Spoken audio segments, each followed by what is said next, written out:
Justice League Mortals. I'm just going to say I think it's the greatest DC movie ever made.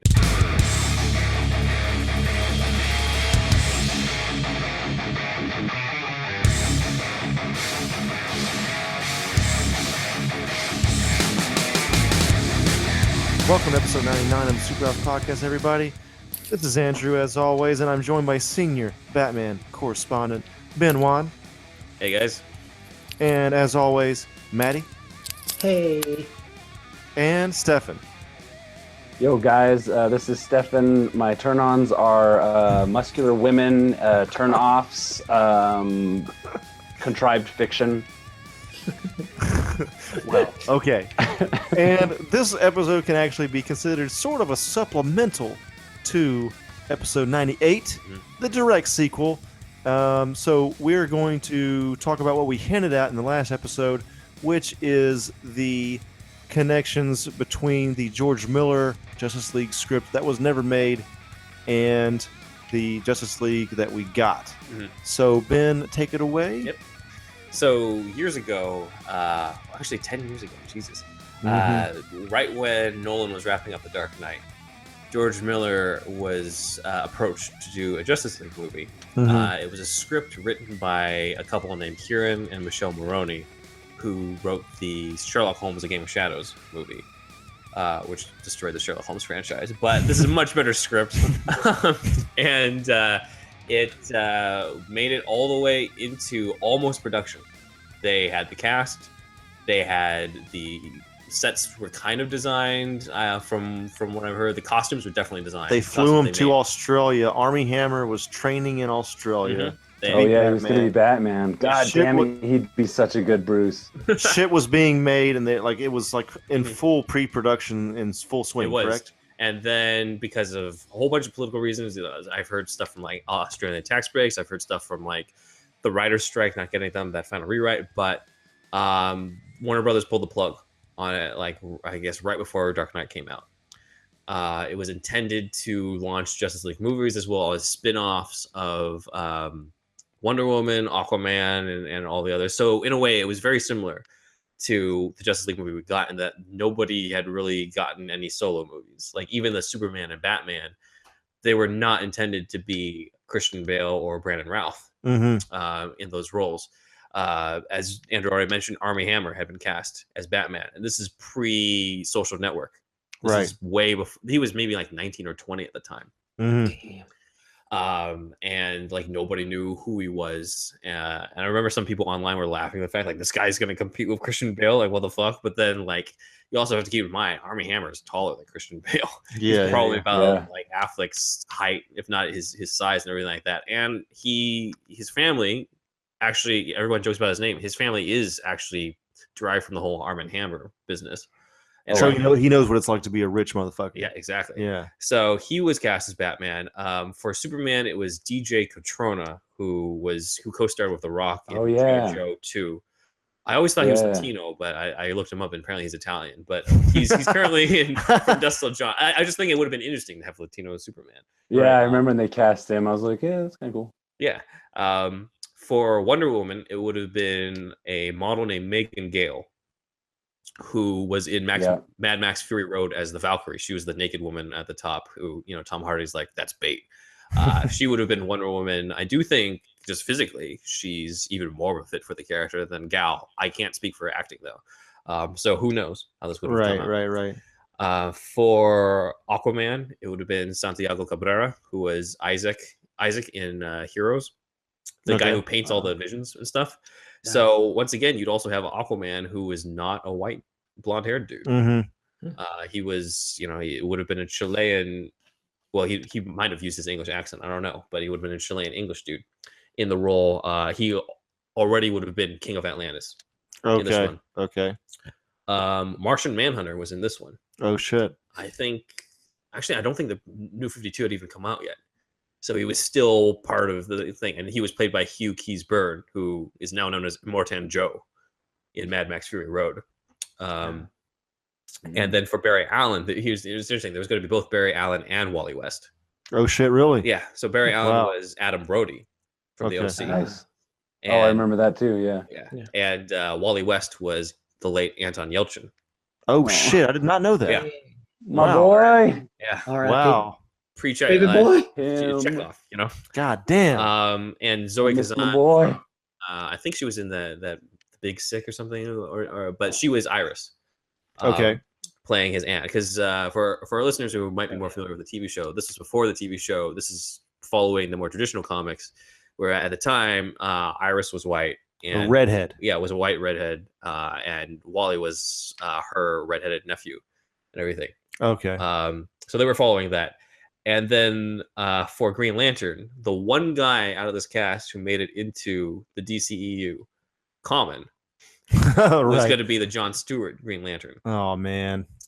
So that's what He he got. sucks as an actor. I'm glad that never happened. He's a terrible actor. He honestly didn't have much to do in the script anyway. But that was going to be your Justice League cast. I have no idea who they were thinking of for Alfred, but I mean that role's an easy one. You can just point to any middle-aged English actor. Right.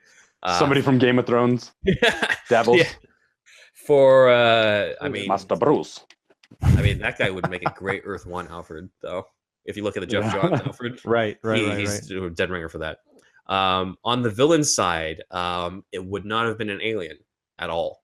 No Darkseid. Okay. No Steppenwolf. No, not even Starro the Conqueror. Though Starro the Conqueror did get a cameo at the end. It was going to be Maxwell Lord. Okay. Now, who the fuck is Maxwell Lord? Maxwell Lord was part of the Justice League International comics as the manager of the Justice League. And for some reason, right around this arc of Infinite Crisis, he became a villain. He had the metahuman power of sort of telepathy. He was almost like an evil Professor X. Okay. And whenever he sort of controlled you or whatever, his nose would bleed. Whatever. But like he had a major arc in the Infinite Crisis era. And that's who they had as the villain. Who they cast for Maxwell Lord is even more interesting in the fact that I have no idea how this would work. It was Jay Baruchel from Man Singing Woman and the voice of Hiccup and How to Train Your Dragon. Don't see that guy as a guy who can threaten the Justice League. But again, knocked up. Yeah, like maybe that was the point. Who knows? He would have been teamed up with Talia al Ghul. Oh shit, the villain. And they were just going deep into the DC universe. They were just like fucking right off Justice the fucking League. bat. Yeah. It would have been Talia al Ghul, played by Teresa Palmer. I think she was also in Mad Max Fury Road. But she's also in I Am Number 4 and Magician's Apprentice and everything. She's an Australian actress. She said she would have put on like a Russian accent. Okay. So anyway, that's the main cast for Justice League Mortal. And like honestly, if you look online, most people are glad it didn't get made because of that cast. Most people are just like, that would have been shitty. Like, who the fuck casts like Jay Baruchel as like the villain and all that? Teresa Palmer, so like a whitewashed version of Talia. Like, what the hell? I don't know. Like, we haven't, we never got to see it. But I can tell from the script based off of this is, in my opinion, the greatest DC movie never made. Like, people wonder what the Tim Burton Superman would have been. I think that would have just been weird as fuck, and like it would have been like a cult classic. This one maybe could have launched something. Because wait, can I just ask you? I want to clarify this point here. Yeah. You're saying that it's the greatest DC movie out of the movies that were never made, or it's the greatest DC movie better than Dark Knight. Better than Dark Knight. You're saying if it was made, it would be better than Dark Knight. I'm saying it's better than all the potential movies that could have been made. Okay. And it's honestly, the script is probably better than any DC movie in the last 10 years, with the exception of Dark Knight and Wonder Woman. Okay. So, I think it's better than Dark Knight Rises, Man of Steel, Suicide Squad, Batman vs Superman. Let's cut to the chase. Why do you think that? Because it really sets up a lot of it adapts one of the great Justice League stories in a true way. It sets up the team dynamic pretty well and has a very emotional story to it, emotional journey to it that I felt was missing from not just Justice League, but a lot of the DC movies recently. And I'm going to basically summarize what the script is so that you guys can feel it too. Okay. It starts out with Superman in the black suit. Okay. Another thing that we didn't get in the Justice League movie. He's wearing the black suit because he's going to a funeral. Okay. He's in mourning. And he's in mourning along with the rest of Justice League. They're all at a funeral. Wonder Woman's giving the eulogy. Superman arrives, and they're joined by the Flash, Martian Manhunter, Aquaman, and Green Lantern. Batman's not there. So we start out with this funeral, and then you cut to like 2 days earlier. So it's like, okay, somebody died. How did that lead to that? And you set up that this is the world full of superheroes. Everybody knows who Superman and Wonder Woman and Green Lantern are, but they haven't necessarily met yet. Some of them might know each other, but overall, like, the Justice League hasn't formed. Our main character to sort of lead us into this isn't Superman or Batman. It's Barry Allen. It's the Flash. And we don't even meet him as the Flash at first. We meet him when he goes to dinner or lunch with Iris on a date. Oh, yeah. And we have the classic sort of like Spider-Man 1 type moment where like the waiter slips and everything, but he uses super speed to like help him out. And right. All that. And he's having this conversation with her, and he's so enamored by all these superheroes that are out there. He feels like he's doing what he can, but he's not going to match up to like Wonder Woman and things like that. And, Iris is like, remember, you can't save the whole world. And he's like, I know I can't, but I'm just going to save the little part where you're in it. That's my favorite part. So, you set up that there's this loving relationship between him and Iris. It really grounds the character, I think. But you find out Barry Allen is being watched. He's being watched. Aquaman's being watched. Martian Manhunter watched. It's all being watched by a satellite called Brother Eye that is controlled by Batman, who's in his cave, and he's like spying on everybody and shit.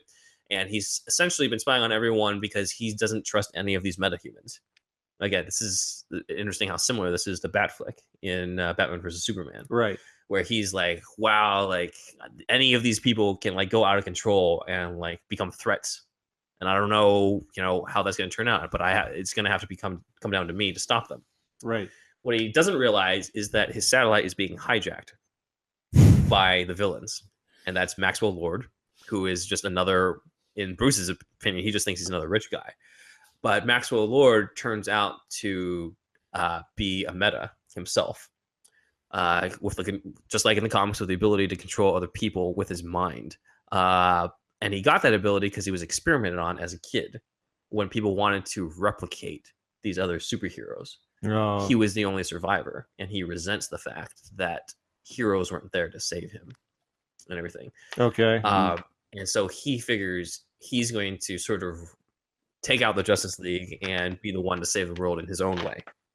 Okay. And he's helped by this by Talia al Ghul, because of the fact that she's the one with the connection to Batman who has all this stuff. Talia and Bruce have a history, obviously, one that we haven't seen, but presumably what happened is she betrayed her father, Ra's al Ghul, and Batman defeated him. Batman is Talia al Ghul betrayed her father, teamed up with Batman. Let me just this story is making way too much sense right now, by the way. Yeah, I know. It's like really fucking fluid and makes sense. And... I know. This is why this is better than most of the DCEU movies, and why I can't stand the fact this didn't get made. So for her, this is revenge. Not necessarily because he killed her father, but because afterwards he kind of just left her and everything. And I guess she wants, in a way, to like get back in his life and sort of show him that because like this whole thing about not trusting the metahumans, it shows that Batman is incapable of love. Okay, he's incapable of anything. And so she's sort of showing him like, this is your fatal flaw. It's like almost her sending a message. So she teams up with Maxwell Lord, and they create these things called OMACs that carry out Batman's contingency plans against the other superheroes. So Martian Manhunter gets caught on fire.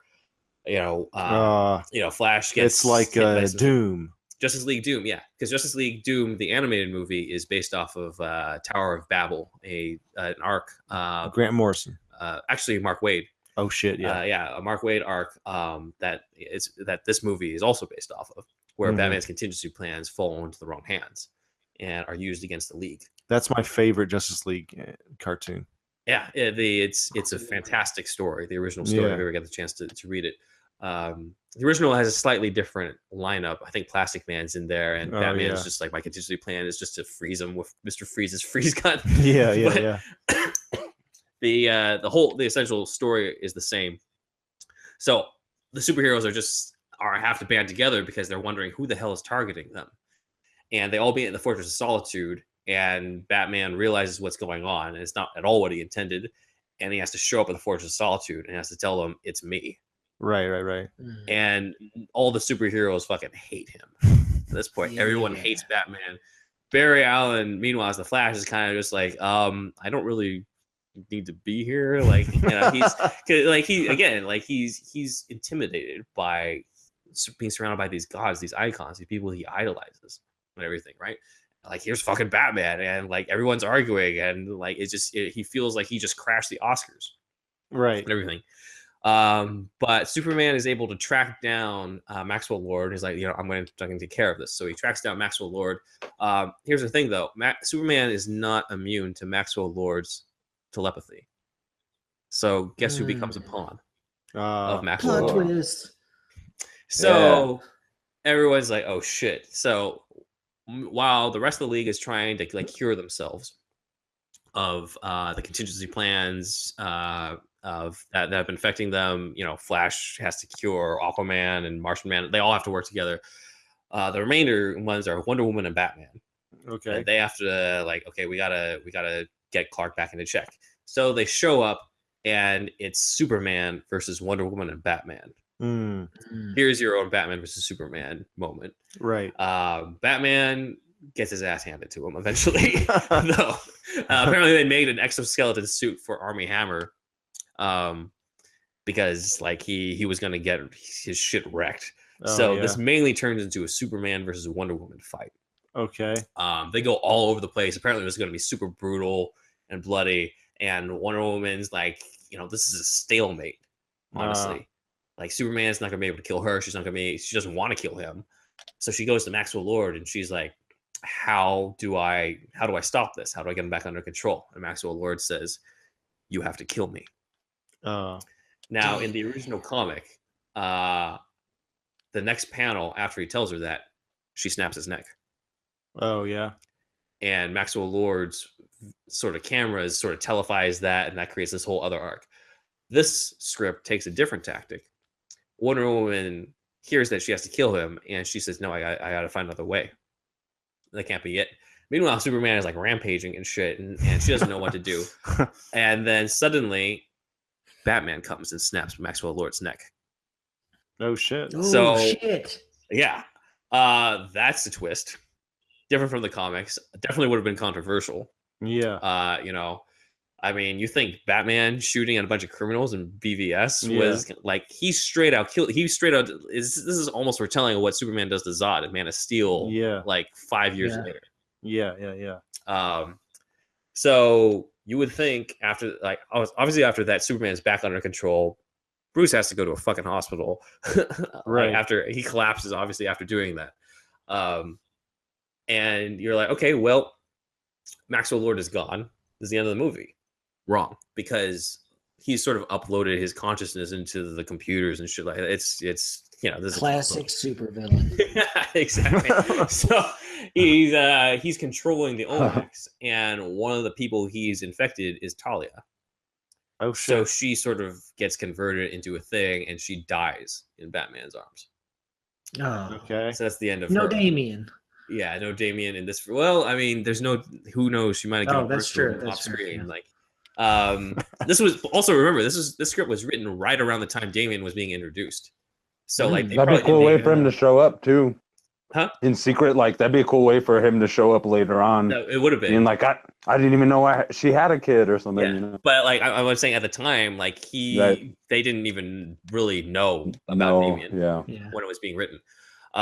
So meanwhile, Justice League has to stop all these Omax that are going around, and they've learned to work together based off of just trying to save each other's lives, and now they have to save other people's lives. And I guess one of the people who's been infected almost as an OMAC, as like the ultimate main OMAC, isn't Superman. It's the Flash for some reason. And the Flash realizes that the only way for him to save everybody, including his heroes in the Justice League, is to eliminate that factor, eliminate the OMAC. So what he does is he takes advantage of the super speed. He nearly stops time. so that he can go back to Iris. And here's what I'm always going to remember about the script.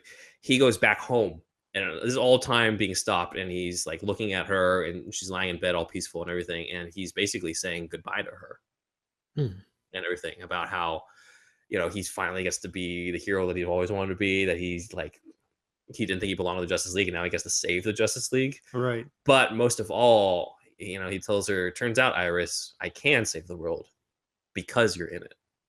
And then he races off into oblivion. And they echo the Crisis on Infinite Earths panel sort of thing, where he eventually, like, you know, Wally super speeds, you know, Kid Flash super speeds and tries to stop him, but Barry tells him, you know, it's been good, kid, but I got to do this. Right. And he super speeds off to oblivion and essentially disintegrates. And all the Omex get shot down and everything like that. And all the humans are cheering and stuff, but the Justice League is now in mourning. Because Barry Allen is gone and he sacrificed himself for them. This is almost, again, in parallel to the Batman versus Superman, Death of Superman. But given such an emotional arc to Barry, because you felt for him and Iris throughout the whole story, that like now this is almost a tragic payoff. Wally, as you might have guessed, is the one who takes on the mantle of the Flash, which is why he shows up at the funeral at the end. The only one who doesn't show up at the funeral is Batman. Why? Because he feels guilty. He feels like he's responsible for the death of Barry Allen. Superman, in the meantime, establishes, you know, they establish the whole Hall of Justice Watchtower thing at the end. They decide we're going to be the Justice League. They established the Watchtower? I might be wrong on that. I have to relook at it. They definitely set up a headquarters. Okay. But you would actually, I think you would the Hall of Justice. I think you actually see it as opposed to in the movie where they're just like, you know, let's turn Wayne Manor's dining room into the Hall of Justice. Yeah. Like you actually would have gotten to see the Hall of Justice, and Superman invites Batman, and they're like, yeah, we know that you feel responsible for this in your contingency plans, but we want to see if you're interested in membership. And Batman says, no, I don't deserve to be here. And it's not because I don't trust you guys anymore. Obviously, you guys show your. It's just that I'm human. That's my weakness. And Superman is like, no, that's your strength. We want you on here. Nice. So, chills. Yeah. And then so they we end with the fully formed Justice League with the classic lineup. You got Batman, Superman, Wonder Woman, Flash, Green Lantern, Aquaman, and Martian Manhunter. And they hear, oh, there's like this weird starfish thing in the sea. I'm like, all right, let's go. Nice. And it would have ended on this freeze frame of a recreation of them going up against Starro the Conqueror. So I was going to ask you why you like the script more, but I don't have to ask that. No, not at all. This is great. This is self-explanatory. Mm-hmm. Everything makes sense. Yeah. And then, as I said, you see the weird parallels between this and the DCEU, where you also have like, you know, Batman who started out paranoid, but then like feels guilty over the death of one of the superheroes who dies. You have the whole sacrifice thing, again, played out way more emotionally than, you know, in the end of Batman vs. Superman, where Doomsday randomly came in and decided, oh, it's got to be me to fly this kryptonite spear into him. Right. There's all these different elements, and I know I kind of glossed over different details, but like that's the basic crux of it. The heart of the story was Barry Allen and his sacrifice, and Batman sort of realizing how to become a human being again. Yeah. Well, Grant Morrison also, he says that basically Flash is kind of like the crux of the DC universe, really, being able to go through the different dimensions and to start the crises and all this shit. More than Superman, Flash is kind of the main guy, actually, at the end of the day. Which is why, you know, it's funny how we brought up in the previous episode how Barry Allen maybe should have been the protagonist. This would have been the script that would have done that. Exactly. Yeah. And with the show being as popular as it is now, you know, it would have made a lot of sense. It's weird too, because this script seemed to like dive completely into that world without having a Batman movie before it. Or a Flash movie before, but it seems like it still would have worked. It still would have. I mean, it would have been cooler to have the separate ones, or but overall, like it worked as its own story, and I think that's what surprised me the most. Was that like, damn, like this is it deals with actual themes. Like I felt like the Justice League movie was pretty much like the theme is we got to unite together. This one is more like it's about like unchecked power, it's about love and trust. It's about sacrifice. Like, it's all about all these different things that you love about comic books. And that would have been in the story. And I think people would have come away with an appreciation for the Flash a lot more in 2008 or 2009. This would have been way before the Avengers. And it would have been before the Avengers. Yeah. And they fucked up, man. They fucked up. So some of the things that I heard from behind the scenes is that George Miller insisted on people going very method with this. Oh, yeah. So he deliberately separated Armie Hammer from the rest of the cast. Oh, shit. So that he could develop paranoia, so he wouldn't know like what's going on with the production or anything like that. So he could get in the mindset of being Batman. He would hire like different like psychiatrists and things like that to like go through the profiles so they would understand it. He had Santiago Cabrera actually go swimming with the dolphins, so he would know. That's awesome, man. Yeah, and Adam Brody, like he had him like fiddling around with like rubber bands and shit, because like he's always going to be like. I want Barry Allen to be twitchy. He's always in movement and stuff like that. Like whenever he's like sitting down, he feels like it feels off to him because he's so used to moving. Yeah. Even just like right down to the costuming. Hammer once described the utility belt was going to be made from like this rich leather and stuff, just because like Bruce Wayne would have like the finest material in his stuff. Like they went really deep into each character apparently in terms of what they would be like, and that's partially why I'm just like, look. It's not my cast for this, but under George Miller's direction and this type of like development, I would have been down to see it. Definitely, man. Yeah, it sounds amazing. So it's again, it's called Justice League Mortal. If you want, you can just Google it, Justice League Mortal script, and you can read the script for yourself. But as I said, to me, it's the greatest DC movie never made because of all these different elements that I think they did better than the movies that they ended up making. So is it just the method thing, or were there any other reasons for it being canceled? I mean, the method thing wasn't why they're being canceled, but I think they just couldn't. I guess it was going to go over budget, and they couldn't get tax cuts on the production. Part of it was also the writer's strike was coming up right around that time. No, that was probably a big part of it, actually. So they couldn't do a rewrite. I guess one of the biggest flaws to me about the script when I read it was some stuff just had corny dialogue. Some of them had really corny lines. It wasn't. Don't get me wrong; it's not a perfect script, but like, who knows? They could have had a rewrite. I have a feeling there was another draft after the one that I read, based off of some of the things I heard. Like Jay Baruchel said that Max, from what he remembered, his character was like killed off very early. Okay. So maybe they would have moved that earlier. Maybe they would have stuck to the comics and have Wonder Woman kill him instead of Batman. I don't know. That definitely would have been one of the most controversial things. That was Batman killing Maxwell Lord. I remember. I haven't read the script, but I've read interviews of the guy that was playing Flash for this one, and he was like, of course he was the Flash. So he was like, man, the script was awesome. We should have made it. He was talking about like Iris, whenever he's delivering that speech, like I'm going to save the world, even in slow-mo. Iris starts to tear up. Oh yeah, like she can kind of hear him because they have like a connection. Yeah, and then he just runs the fuck off as she's tearing up. Like it would have been fucking epic, dude. Yeah, no, definitely. Especially now that we have the TV show, if you imagine just like because they have that show has very emotional moments, and that partially due to Blake Neely's music. Yeah, something like that going where he's just like, all right, I gotta go, baby, and like he takes off, and that's his final run. Like, oh man. The final run. Yeah. Again, this is why it should have been called Justice League: The Final Run. Oh. Again, this is why like it's a letdown when I then go see the actual movie and Barry Allen is basically comic relief for every scene and doesn't have nearly the same amount of heart to him that he did in this one. Right. Yeah. So for me, Justice League Mortal, it's a shame it never was made. They can't even repurpose this one into a future sequel because, like, I feel like a lot of the emotional beats at this point would be redundant. Right. Yeah. Yeah. Well, they took that script and turned it into 3 shitty movies. Yeah. Pretty much. So who knows? But also, as an upside to it, I think George Miller himself said he doesn't think he would have been able to make Mad Max Fury Road if he made Justice League. He probably would have been forced in to do the rest of the franchise or whatever. Like he feels that, everyone involved was like, it's a shame it didn't happen, but it's kind of a good thing. at least for George Miller and Armie Hammer, like their careers, kind of even took off even more afterwards with Mad Max and George Miller, and Armie Social Hammer's been a Network. bunch of stuff. Everyone else, I'm so sorry. Yeah, they got nothing basically. But it can't all be winners. But I guess we could segue from there into just discussion. I have a on the question. Oh yeah, go ahead. Ben, have you thought of who your dream cast would have been for this movie never made? Let's see.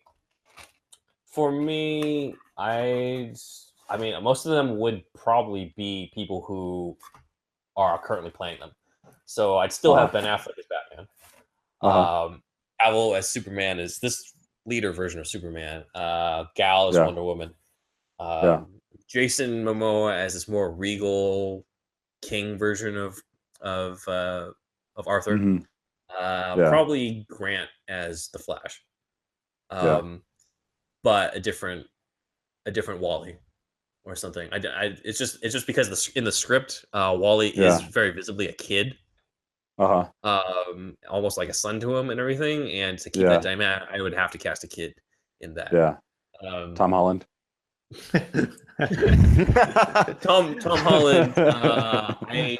Honestly, Tom Holland would have been is kind of my dream casting for if they ever did my Christian Bale gets a Robin movie that I pitched in a previous. Oh my God, yeah, he'd be great. Yeah, that would be cool. He would be great. I think Tom Holland as a shitty Damien would be great too, just to see Tom not play a good guy, just to see him play some shitty dude, because he's always like the good kid in everything I've seen him in. That's true. Know? It's like just to see him play some shit kicking like little Damien. It's like, fuck you, Batman. You're not my real dad. Fucking love that. Let's see. Jon Stewart. I'm not super familiar with Jon Stewart outside of the I would just get Idris Elba and call it a day. Yeah, right. I mean, yeah, you might as well, and have him. He'd have like that. You have him keep the facial hair, so he looks like the Justice League. Hell yeah. Lantern. Right. He'd be amazing. I mean, he doesn't have much to do in the script, but the Thor movies didn't give Idris Elba much to do anyway. So, like, you might as well. Yeah. They turned him into Bishop from X-Men Apocalypse or X-Men Days of Future Past. He still the scenes he's in, though. But a better version, yeah. Yeah. I'd watch that Bishop movie for sure. Yeah, cast Idris Elba as the entire Justice League. It'd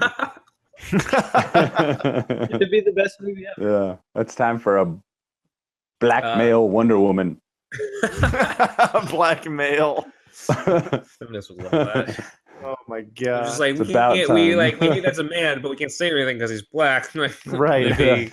And he's fantastic in the role. And everyone loves sexy too.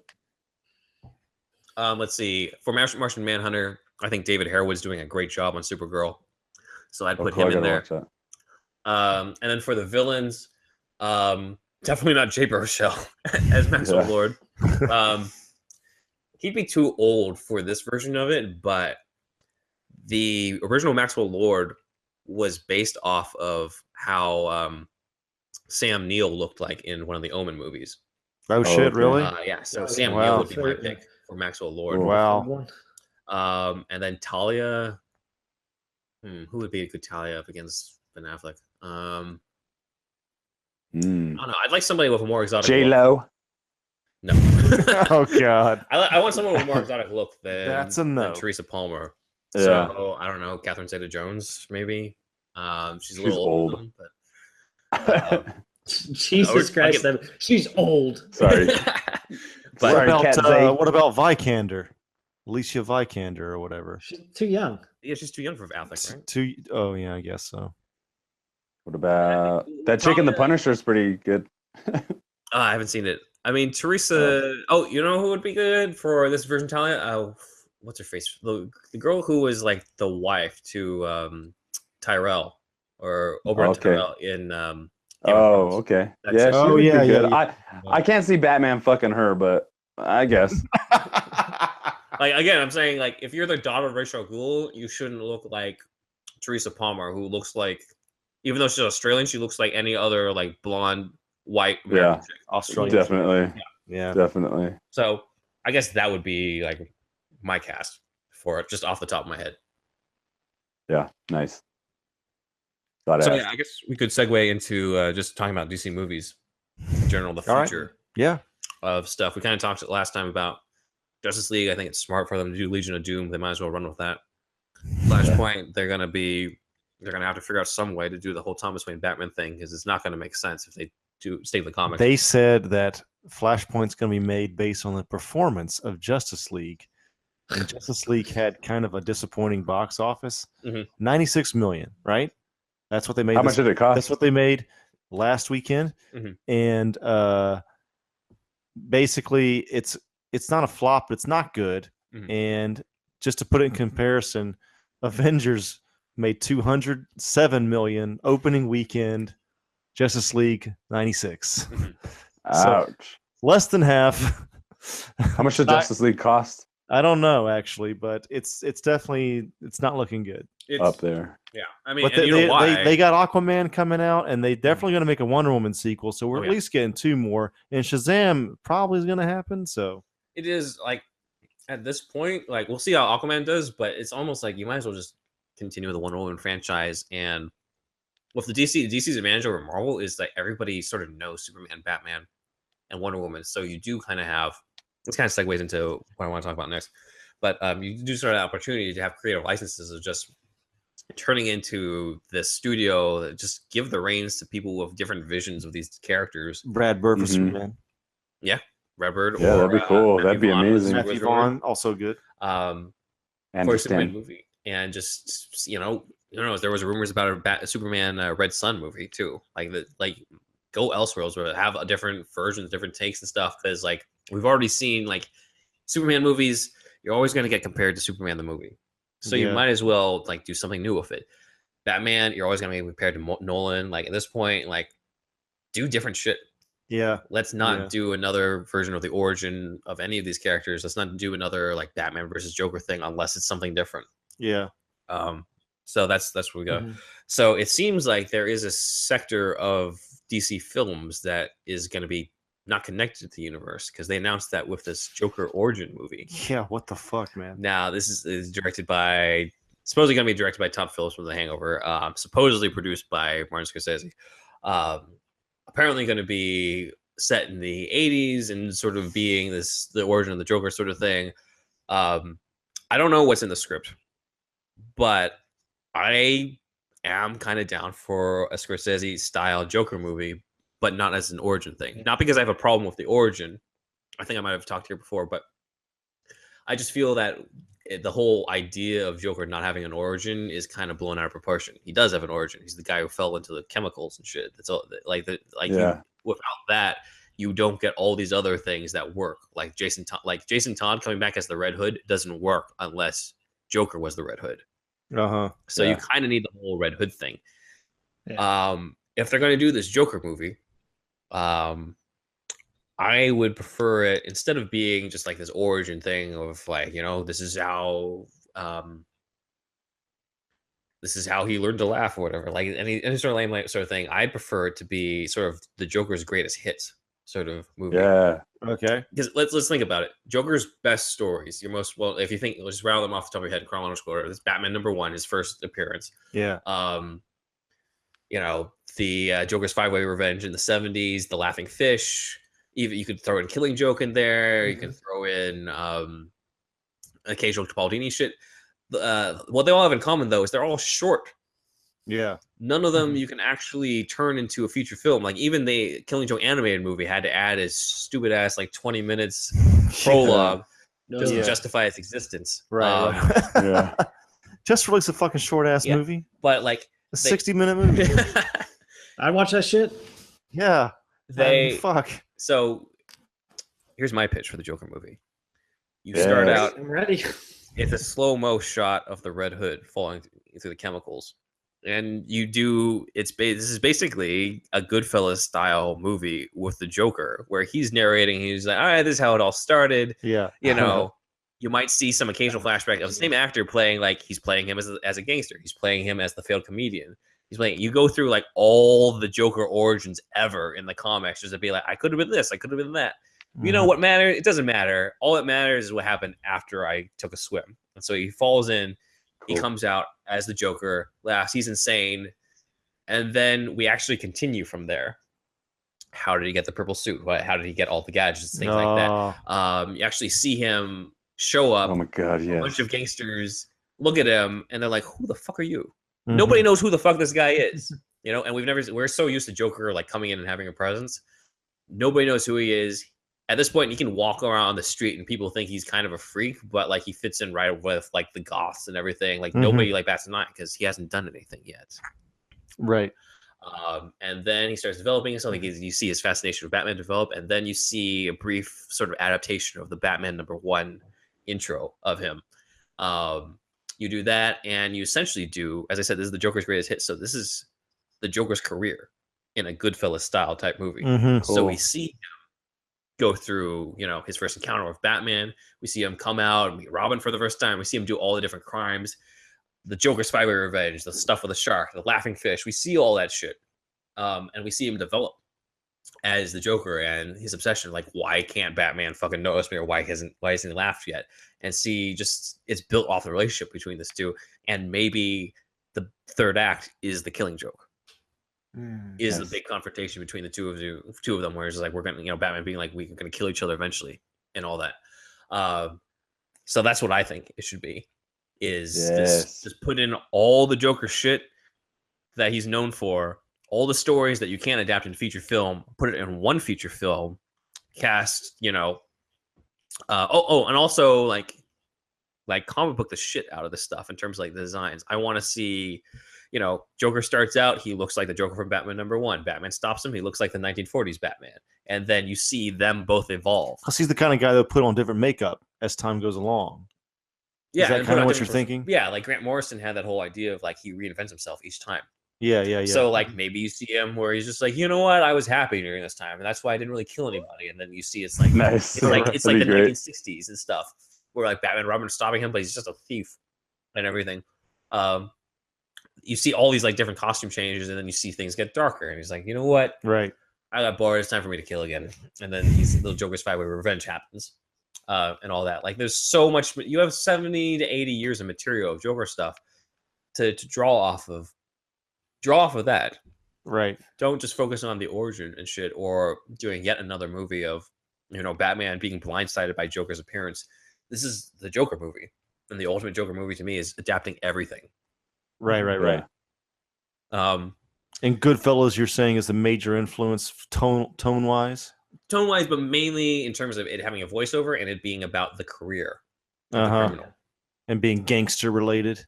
Yeah, but mainly the whole, like, that, you know, Goodfellas being, or Casino, are both, like, 2 to 3 hour epics of, like, that span years of time. Yeah. And this is going to span years of time in the Joker's career. So, like, run with that. You know, try it, see all the different, like, see him recreate the Neil Adams Joker, and then turn into the Brian Boland Joker, and turn into the, you know, hell, you could even try to do the Greg Capullo Joker with a Death of the Family sort of thing if you wanted to. Who would you cast as Batman in this?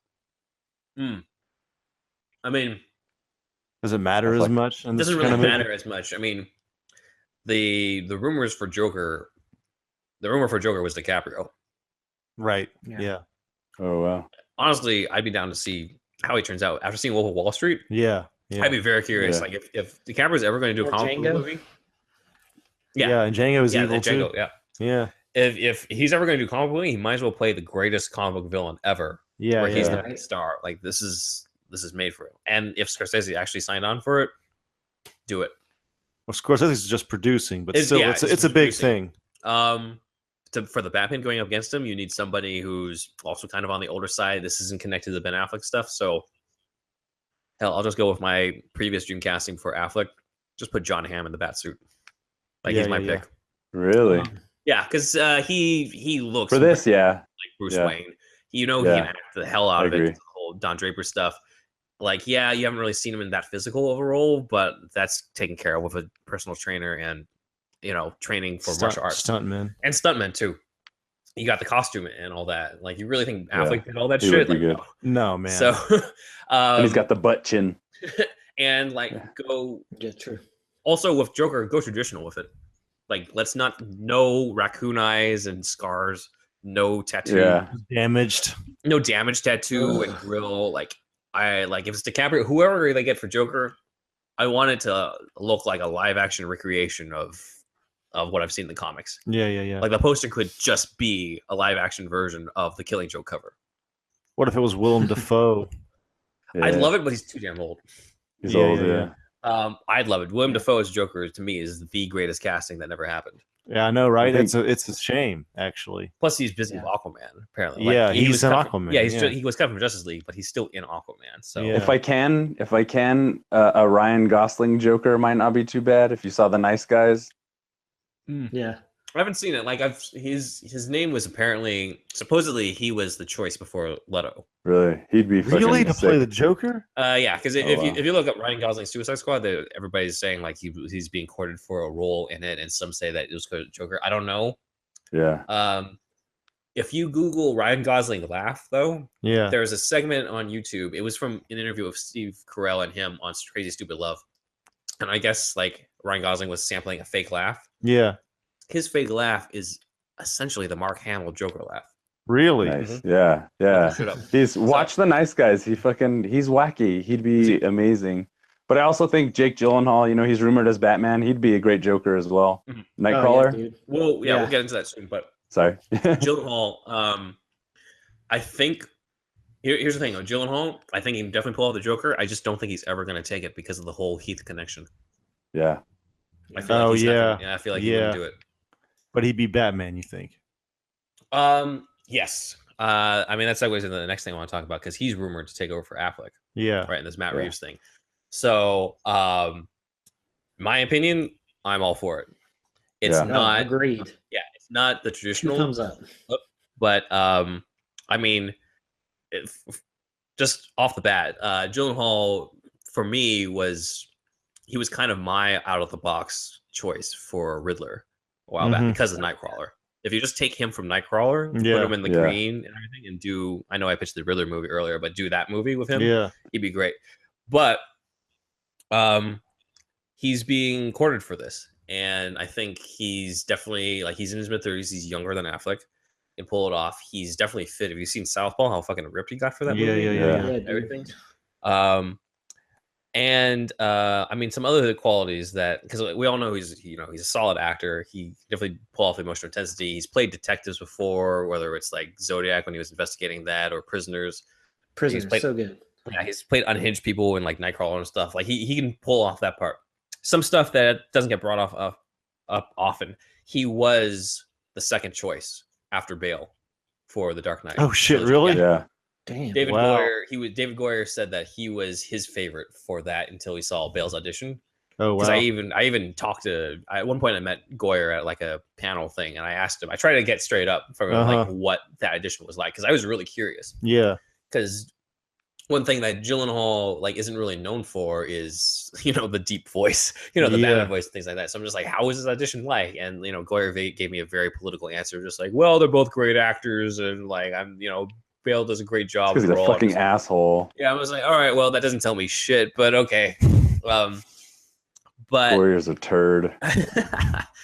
Gyllenhaal to me is very similar to how Michael Keaton's Batman would be. I can kind of see that. Yeah. Yeah. And the reason why is the whole rationale behind Michael Keaton's casting at the time was Tim Burton says, in the real world, a 6'2" really built guy doesn't need a fucking Batman costume to intimidate you, to beat you up. Yeah. So it doesn't make sense for me to cast an Arnold Schwarzenegger or a guy who's like that. It makes more sense to cast a guy who can play the Bruce Wayne role, who can play the emotionally unhinged role, and isn't necessarily thought of as a guy who can kick your ass. Right. And that's why I could cast Michael Keaton. I see Gyllenhaal in the same light. Yeah. He's taller and more built than Keaton, and he's played characters who can kick other people's asses, but he's not really known for he doesn't have the same persona as The Rock, where you're just you don't want to mess with that guy. Yeah. So I think that's definitely something he did talk about. There's a clip that's going around off the Howard Stern show where Howard Stern was asking how would you have played Batman, and Gyllenhaal kind of jokes where he's just instead of being swear to me with the whole voice thing, I would have just been I'm fucking Batman. But it's not really a clear-cut answer, but what it tells me, kind of based off of that, I mean, part of it is joking, but it sounds like he would have let the suit do more of the talking. He would have been more of the Keaton style, where he's like, I don't have to put on much of a voice. That angry Batman, though, dude, when he says, "Swear to me," I love that scene, though, man. But I know what you're saying. I do know what you're saying. Yeah, no, it's. Well, I mean, Affleck and Justice League just use a voice modification thing. So, like, he could just do that and talk normally and just distort his voice and make it slightly deeper. I mean, it can all be done in post, man. It's like not a. Yeah. I'd say just go slightly deeper with just your like actor's inflection. I don't even like the Keaton, basically the voice modification thing. It's better than Nolan's thing that he did, but it's I don't know, man. I think that there's too much attention to pay to that. I mean, I read one idea that would be cool for a future thing, where like, what if Batman was just the actor's regular voice and they just went higher with the Bruce Wayne? Yeah, right. Oh yeah, where, like Bruce Wayne's the mask after a certain point, that's right? basically what Kevin Conroy does. Like his regular voice kind of sounds in between his Bruce Wayne voice and his Batman voice. The next guy they hire, they need to just have a sit-down session with Kevin Conroy for a couple days. You know what I mean? Like, so what do you do here? And what do you do here? I'd love to see that documentary where Kevin Conroy's at the bank and shit. The voice of Batman. No. Like if Jake Gyllenhaal is hired, Jake Gyllenhaal like has a weekend. Yeah. Like has 2 or 3 lunches at least with Kevin Conroy, talking about it deeply. You know, I don't know if I want him to like do that voice or try to do it. Just I think like if he tries to imitate the animated series voice, like Gyllenhaal's, he's a good actor. He can figure it out. I feel like if he gets this role and he is our new Batman, he's got it. He knows what he's gonna do. Him and Matt Reeves will have many talks about it. Him being kind of unhinged is definitely like I think the biggest plus with the Gyllenhaal casting, if it is an actual casting. Yeah, I mean, I have had, even though they weren't great, Batman vs Superman Justice League was the first time where I could look up and be like, okay, that looks like the Bruce Wayne from the comics. That looks like the Batman from the comics. Right. It's something I was been yearning for ever since I was a kid. Was just to look up and see like, okay, they got the visuals right. Yeah. So I'm kind of okay with going non-traditional in different aspects, whether it's with the voice or the casting or someone who necessarily isn't 6'2" or 6'5", or known for playing guys like this. Because I think more important than anything, I realized after Justice League, I have appreciation for when there's a take on things. You know, we talked about how Snyder at least had a directorial vision in Man of Steel and Batman vs Superman. So I'm open to seeing like, let's see this Matt Reeves film noir detective shit. Right. Let's see this, the John Wick director's version of like Batman. Let's see this other guy's version of Batman. Let's see all these like different takes on the character with different actors. Aronofsky. Well, that's a whole other thing. Like we talked about that. I read that script too. Oh, there's a script? Yeah. Oh my God. Do you want to segue into that? Well, we might as well talk about that since we're taling about stuff that was never made. I did read the Darren Aronofsky, Frank Miller, Batman Year One, and it is a mind fuck. Yes. It's basically a statement towards all those people who say like Batman's just rich. He has it easy. Yeah. Because Batman's not rich in this movie. Yeah. It looks like Aronofsky was thinking of Joaquin Phoenix for Bruce Wayne. Weird. Oh, wow. The backstory was that Thomas Wayne, Martha, Bruce walking back from the theater, they get shot. Same old, except instead of being found by Leslie Tompkins, Bruce gets found by a mechanic named Big Al. Who's this black dude, and takes him in and raises him. And his son, Little Al, I guess, takes over after Big Al dies. I don't know why there were 2 black Alfreds in this thing, but his son, Little Al, is sort of the Alfred surrogate. And this Bruce Wayne has like lived. He's built because of how much stuff he's had to lift on the job. He's built because of manual labor, not because of anything else. But he is mentally unhinged. He is yearning to get out there and shit like that. And all that he's left with is his father's ring that says TW on it for Thomas Wayne. and he's just, I guess, torn up by all the different corruption and everything that's going on in the city. You see a lot of moments from the comic year one with Gordon. Yeah. So you got Lieutenant Gordon, you got Detective Flass, and everything like that. It's just a lot seedier. Do they have that famous scene about the city of Gotham, tonight you dine, or something like that?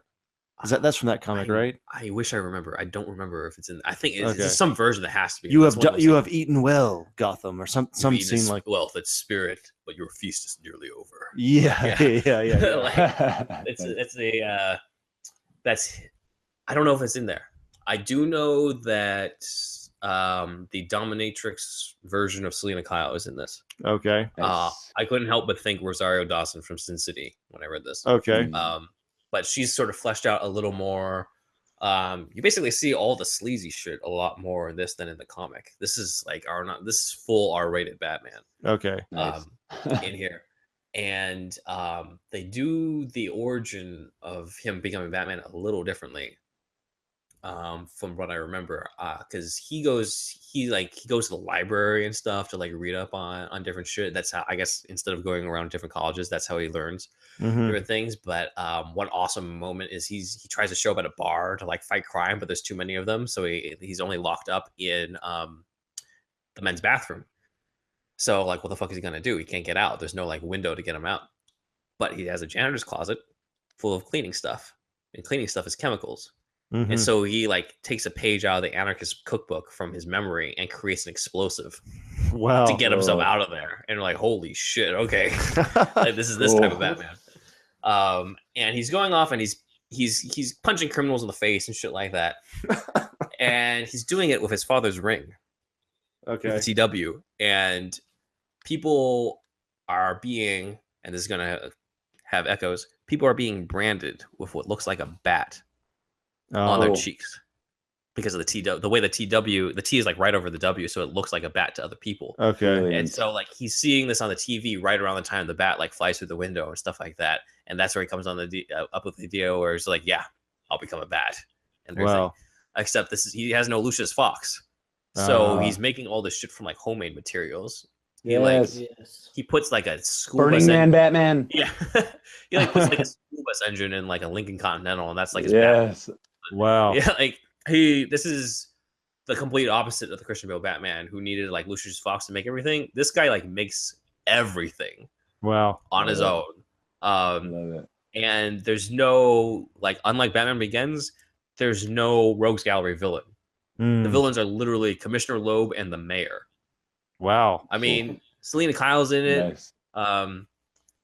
There is a brief moment where Gordon has to visit Arkham Asylum and he passes by somebody with green hair, but there's not like that's pretty much it. Selena doesn't really become Catwoman until the end, but the ending is pretty much year one, where he helps save the commissioner. Well, not commissioner, Gordon's kid and everything. And an additional twist is that I guess subplot is that Bruce decides to come back home because everybody's searching for the Wayne heir. They don't think that Bruce ever died years ago, and Bruce is like, "That's me. I have to step forward." And so he sort of realizes he has to do that, and so by the end, he steps back into the spotlight and goes back to the manor. Is this the second best one ever made? Never made? I'm trying to think. What else have I read?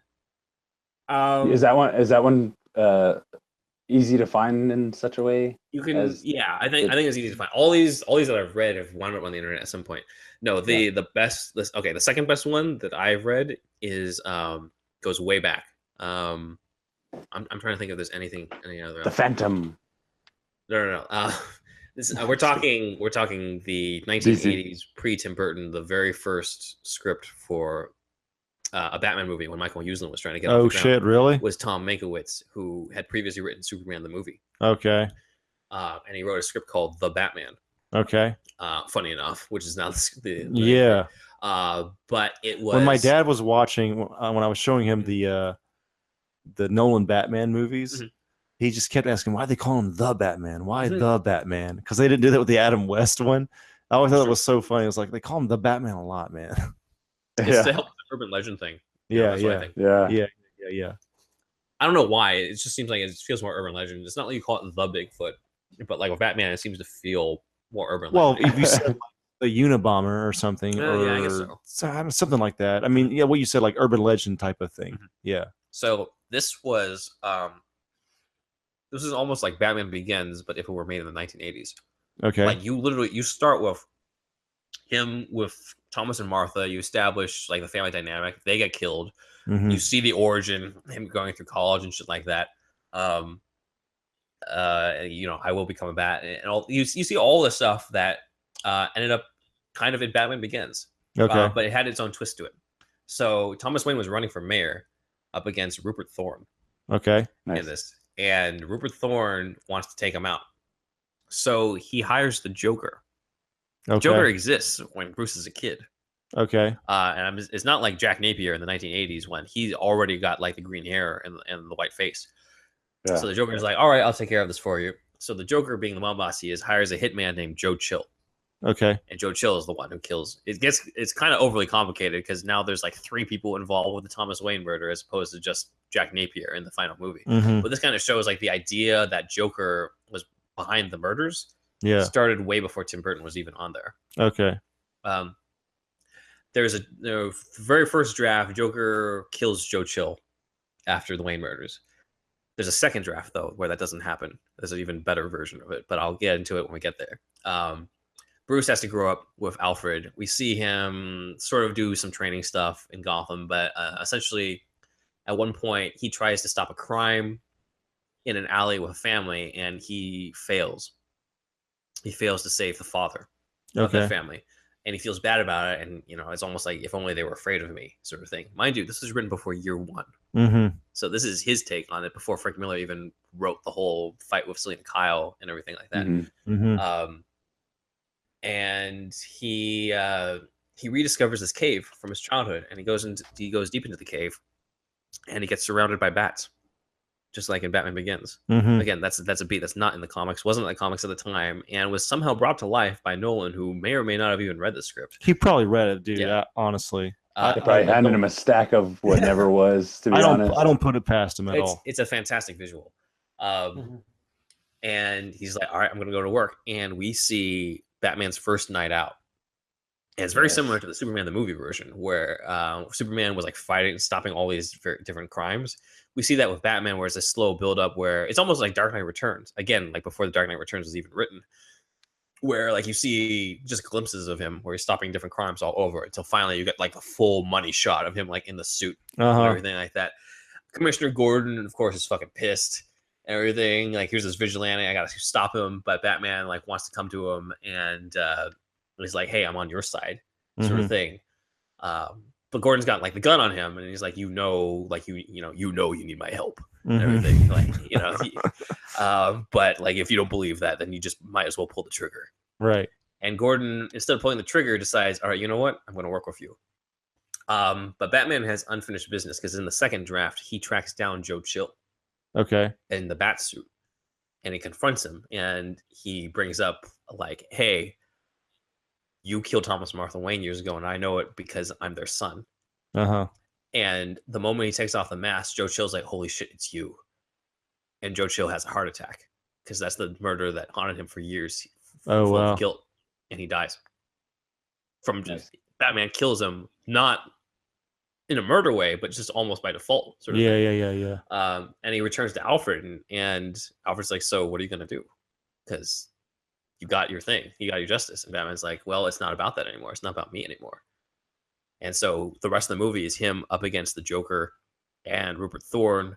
And about 2/3 of the way into the movie, he goes to the circus. This is how crowded this fucking movie is. Because we have Batman Begins, and then 2/3, you know where I'm going with this. Yeah. They insisted in Robin being in this movie. So now we suddenly have a Robin origin movie, like 3/4 of the way into this. Wonderful.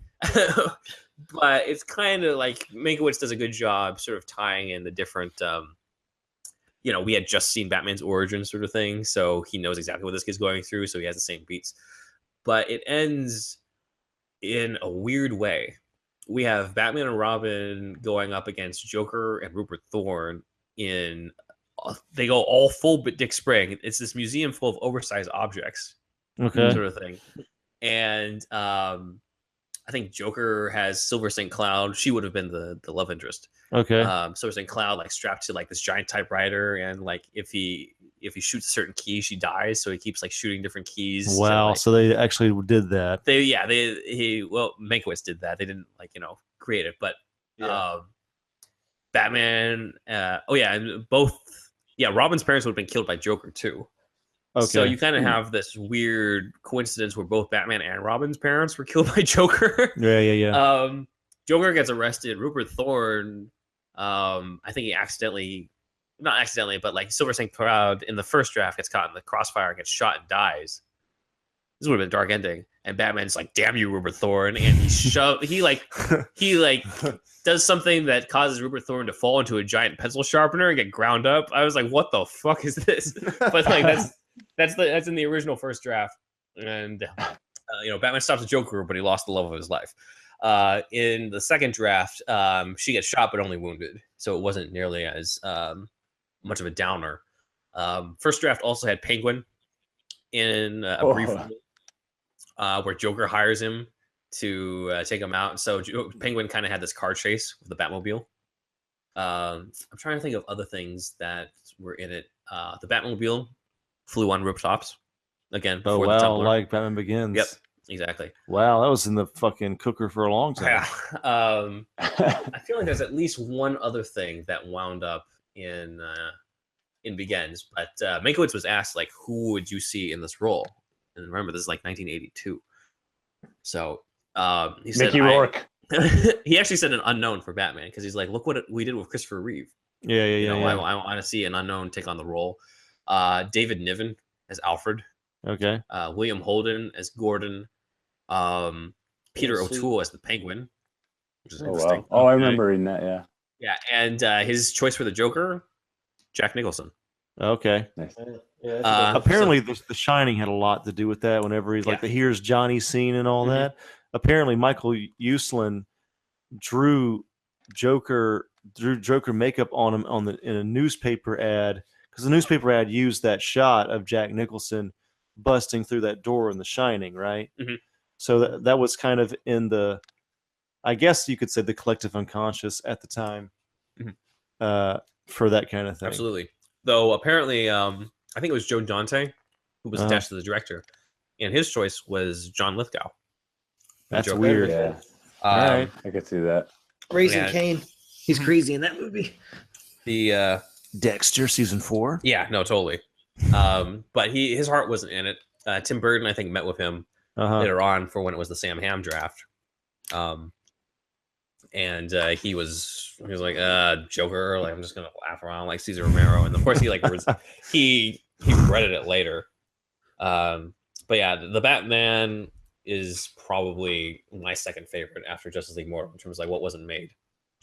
Since we're on this tangent, I might as well go into like all the other like scripts that I've read. Yeah, you're very knowledgeable, and you remember all the beats. They stand out to me. I don't think I would remember all the fucking beats, man.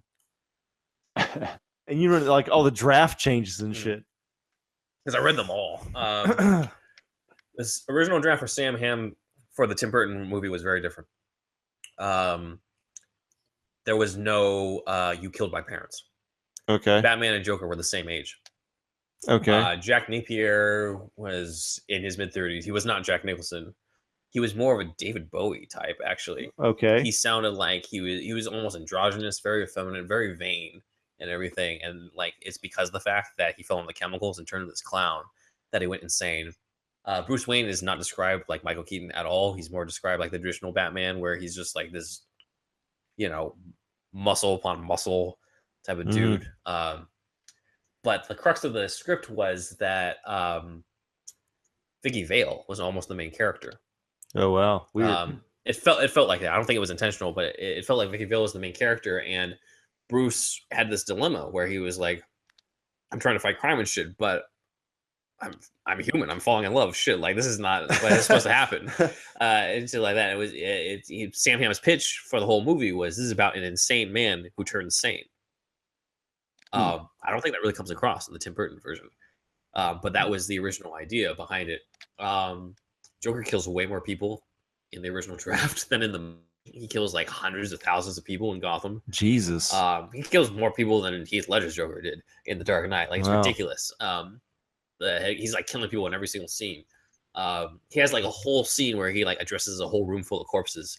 Not like he has that scene. Jack Nicholson had that scene with the one corpse. He like has a whole audience full of corpses. That's awesome. In this, you did get to see Wayne Enterprises. You did get one scene with Bruce Wayne and his friend Harvey Dent. Okay. They had a conversation, and it was implied because Bruce was trying to give him a tip to Harvey, being like, you can't go after the Joker this way because he's got everything. And Harvey's like, I can't, like, what am I going to tell the police? I can't just tell them that this billionaire playboy just happens to have these tips. And you get the sense from the scene, Harvey might know that Bruce is Batman. So that was an interesting beat. And then just like in the Tom Mankiewicz draft, like 3/4 of the way in, Joker ends up killing an acrobat family, and we have a Robin origin movie in this, just randomly. They really wanted that shit. But almost similar to Justice League, Bruce was kind of on a suicide mission to take out Joker at the end. The original version of the Cathedral was Batman makes it up the stairs. Joker doesn't take Vicky Vale hostage. He makes it up the stairs to chase down Joker, and he passes the fuck out. Okay. He passes out, and Joker's like, "Ha, I have you now," and everything. And he has Batman, and he thinks he's gonna kill him, and this is gonna be, he gets get away with his mistake, and he keeps hearing this beeping sound. And he realizes Batman's attached a bomb to himself, and he's also I think he's handcuffed himself to Joker, or he's like grabbing on a Joker. Yeah, he's grabbing himself on a Joker, and Joker realizes, holy shit, Batman's on a suicide mission and wants to take me out. So Joker tries to like move the fuck away, and he's scared shitless, and Batman's like, what? No sense of humor. Like he's basically like, he's ready to die to take this guy out. And Joker makes it to the helicopter, but instead of the whole grappling gun thing, like in the Tim Burton movie, a whole swarm of bats come out and swarm Joker on that ladder, and that's why he falls to his death. Oh shit. And then Batman uses the bomb that he was going to use to kill himself. He decides he wants to live again, and he throws it at the helicopter instead. So yeah, Sam Hamm's Batman still killed people. But those are the main things I remember from that version. Again, very different from the Tim Burton one.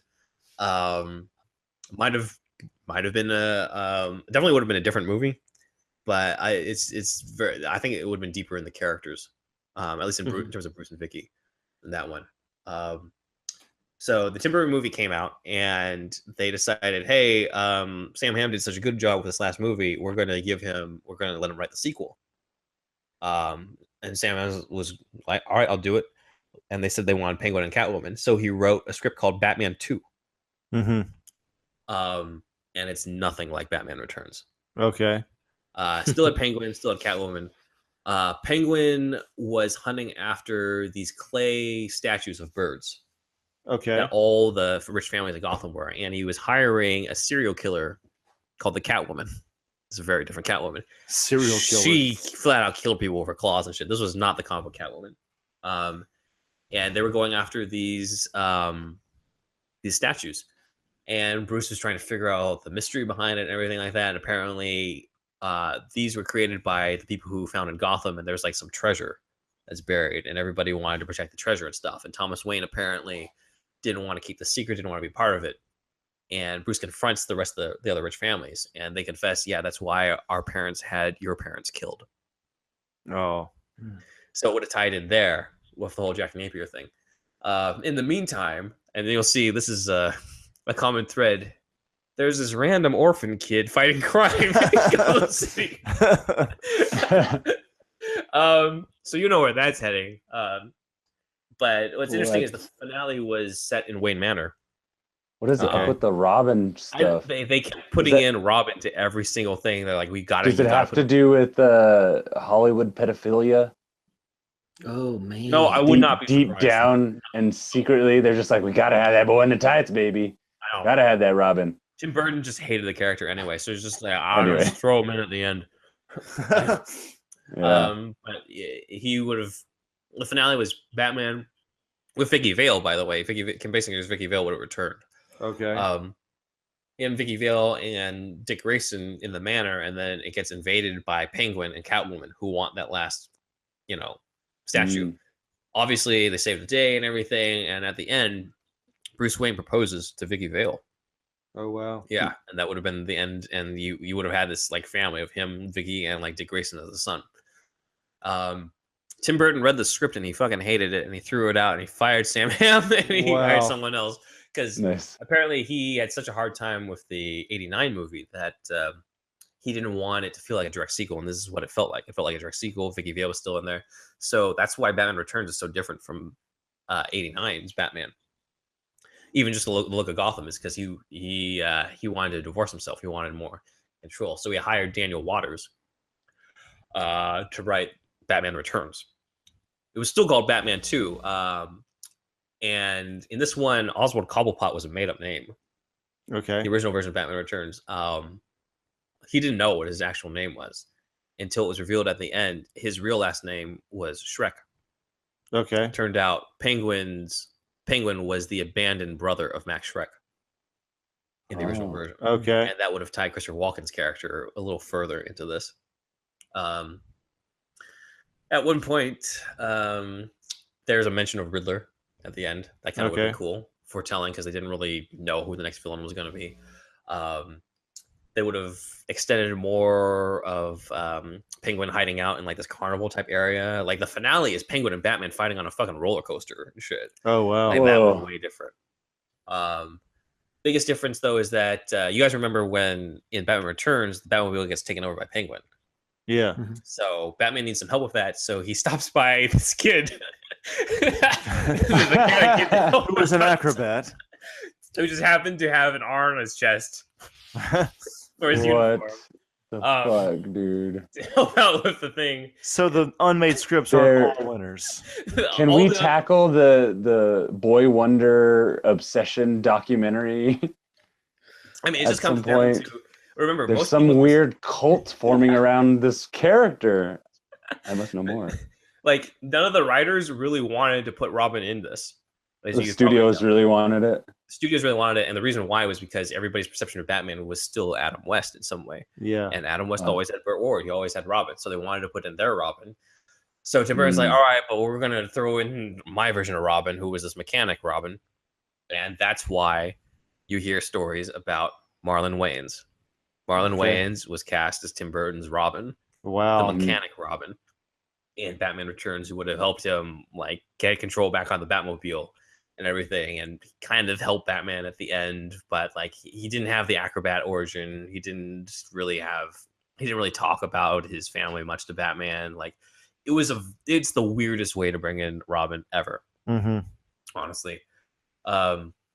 So that was the development of Tim Burton's Batman.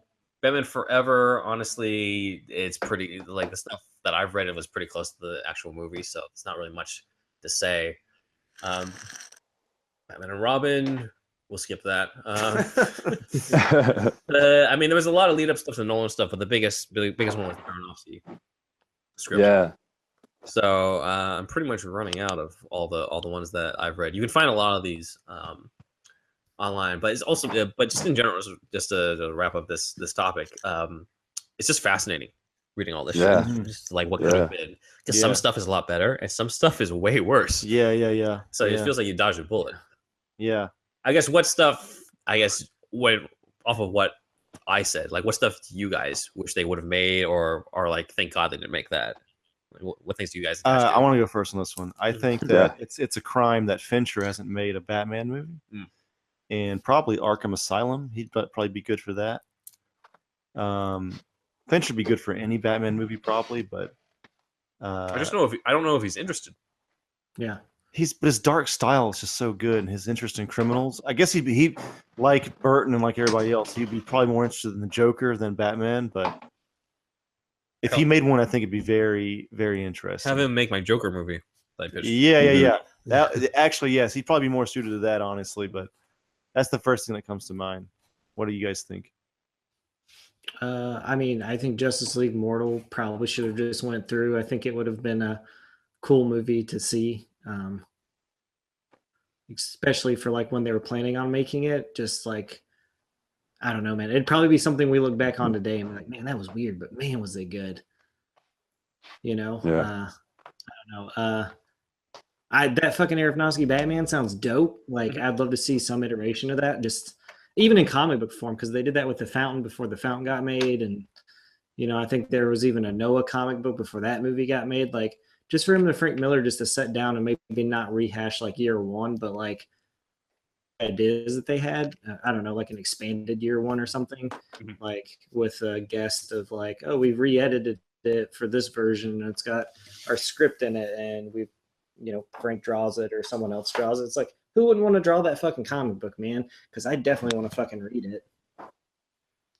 I don't know. I'm kind of glad they didn't do all that Robin shit. Yeah.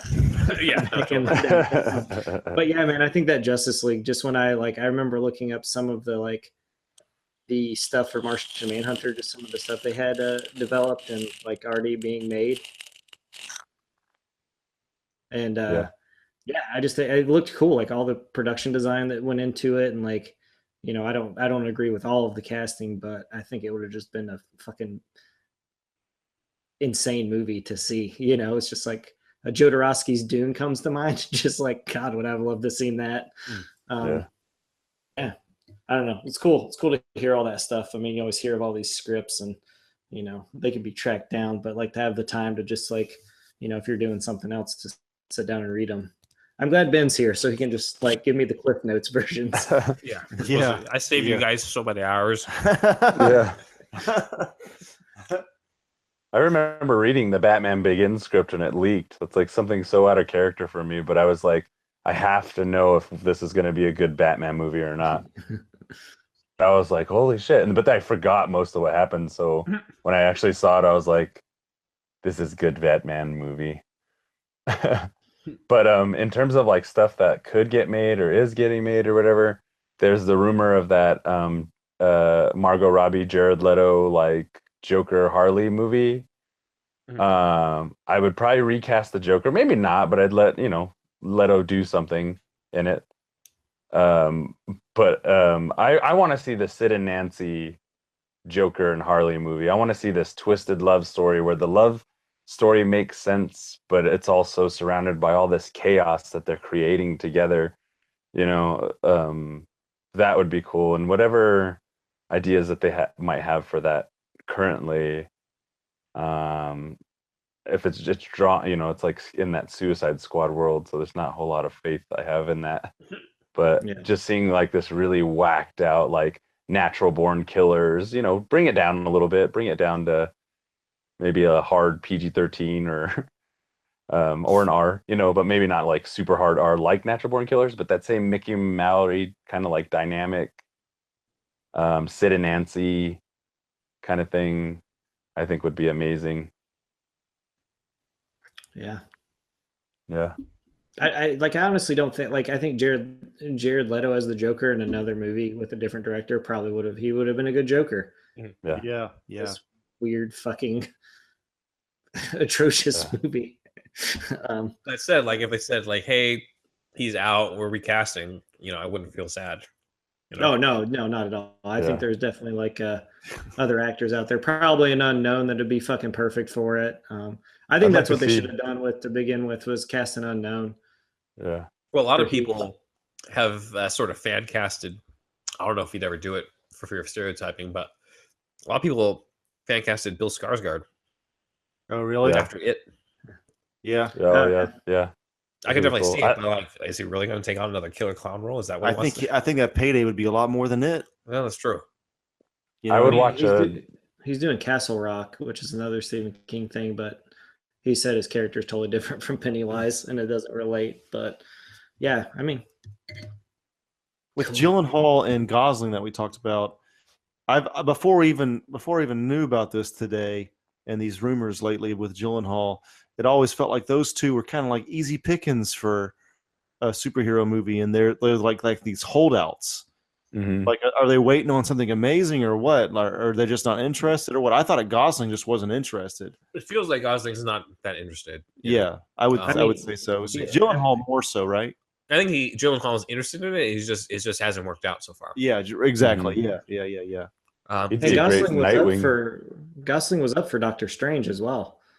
Oh Yeah. shit, really? Yeah, there was like already like art made with him in the costume and what the cape would look like, and yeah. So I mean, he was in talks enough to do that, but I just think the way his acting career and all that is just like, I don't think he's interested. I don't, He's I so think understated. He's so he's like kind of like too subtle for how exaggerated. I think it would have to be a director he wants to work with. Like, yeah. he just did Blade Runner because it's Blade Runner. I think it's because he wanted to work with the director. Yeah. True. It's just like, this guy's making solid fucking movies year after year, and you as an actor, why would you want to work with someone like that?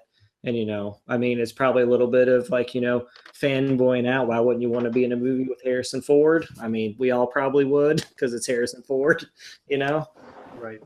So, but I just think he tries to attach himself with interesting directors most of the time.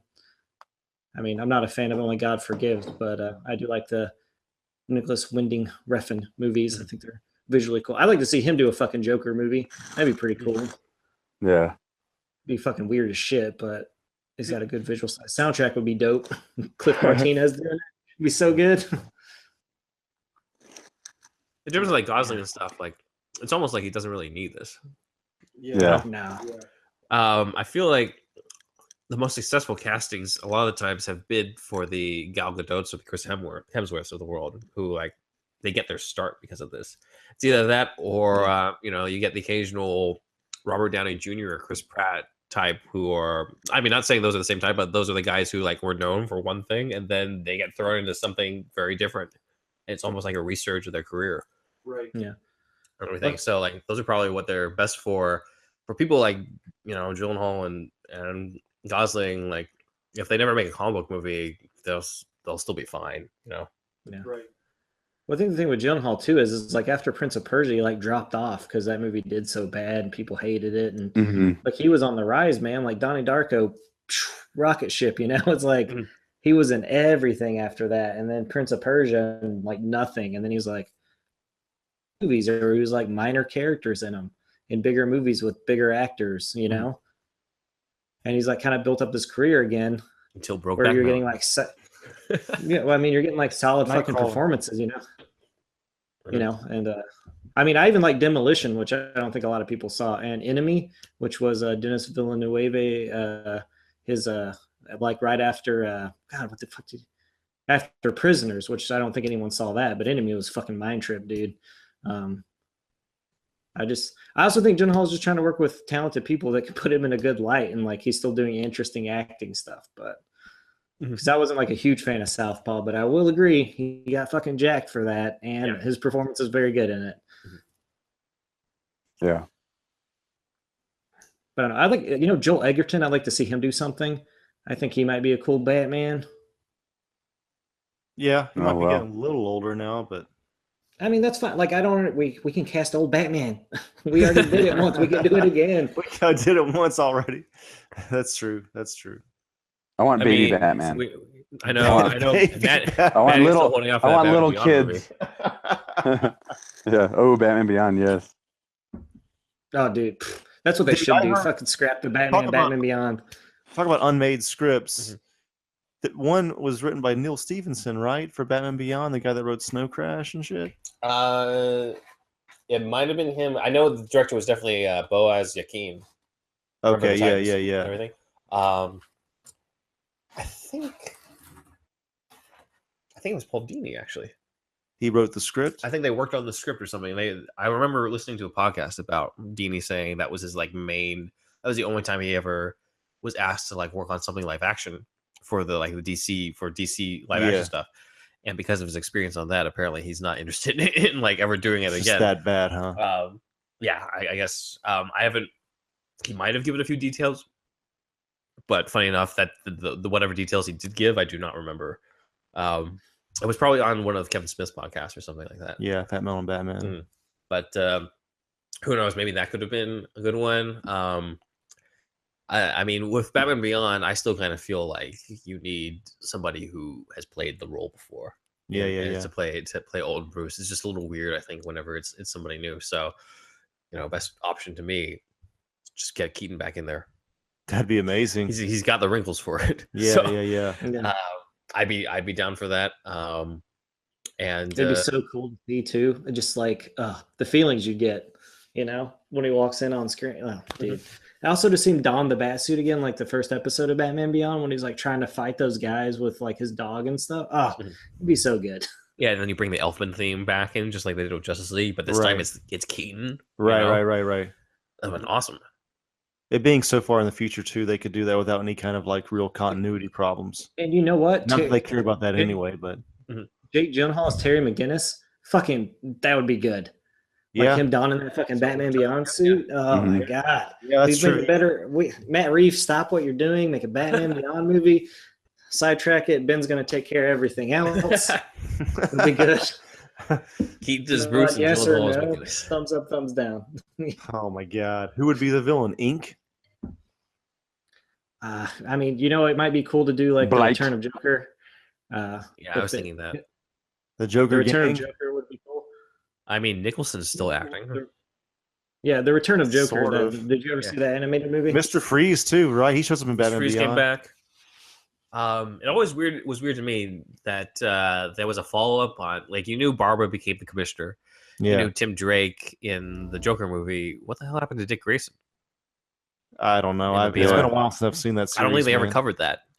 Oh, really? Yeah. It's not in it at all. So I think that's weird. So maybe they totally bypassed it. Yeah, maybe. They must have had some idea for it because, he was obviously on their mind because they were making Batman Beyond the same time as the new Batman Adventures. Yeah. Oh, right. Which have had Nightwing in them.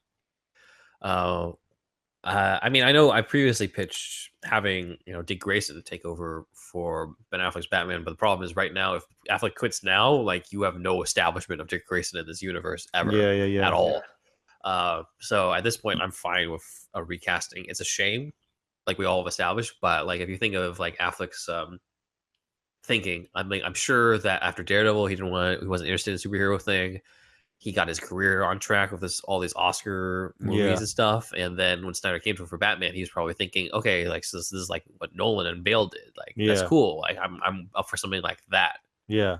And then for it to get the reception it did. Yeah. While he's also going through a divorce and all this other controversial and fans shitting on him and things like that. I mean, I can't blame him if he wants to get out. Yeah.